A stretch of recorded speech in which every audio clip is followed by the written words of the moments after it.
ಅಯ್ಯಪ್ಪ ಗುಡಿಗೆ ಕಳ್ಳರು ನುಗ್ಗಿ ಪಂಚಲೋಹದ ವಿಗ್ರಹ ಕಳವುಗೆದ ಘಟನೆ ಮುಲ್ಕಿಯಲ್ಲಿ ತಡರಾತ್ರಿ ನಡೆದಿದೆ.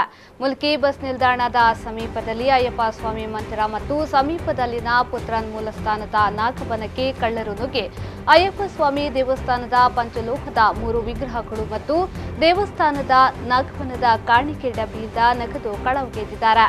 ಅಯ್ಯಪ್ಪ ಸ್ವಾಮಿ ದೇವಸ್ಥಾನದ ಮುಂಭಾಗದ ಬಾಗಿಲ ಬೀಗವನ್ನ ಮುರಿದಿದ್ದು ಪುತ್ರನ್ ಮೂಲಸ್ಥಾನದ ಕಟ್ಟಡದ 2 ಕೋಣೆಗಳಿಗೆ ನುಗ್ಗಿ ಕಪಾಟುಗಳಲ್ಲಿ ಹುಡುಕಾಡಿದ್ದಾರೆ. ಸ್ಥಳಕ್ಕೆ ಮುಲ್ಕಿ ಪೊಲೀಸರು, ಶ್ವಾನದಳ ಮತ್ತು ಬೆಳ್ಳಚ್ಚು ತಜ್ಞರು ಭೇಟಿ ನೀಡಿದ್ರು. ಅಲ್ಲದೆ ಮುಲ್ಕಿ ಪೊಲೀಸರು ಮತ್ತು ಸ್ಥಳೀಯರು ಸುತ್ತಮುತ್ತಲೂ ಹುಡುಕಾಡಿದ್ದು ಸಮೀಪದಲ್ಲೇ 3 ಪಂಚಲೋಹದ ವಿಗ್ರಹಗಳು ಪತ್ತೆಯಾಗಿವೆ. ಈ ಬಗ್ಗೆ ಮುಲ್ಕಿ ಠಾಣೆಯಲ್ಲಿ ಪ್ರಕರಣ ದಾಖಲಾಗಿದೆ.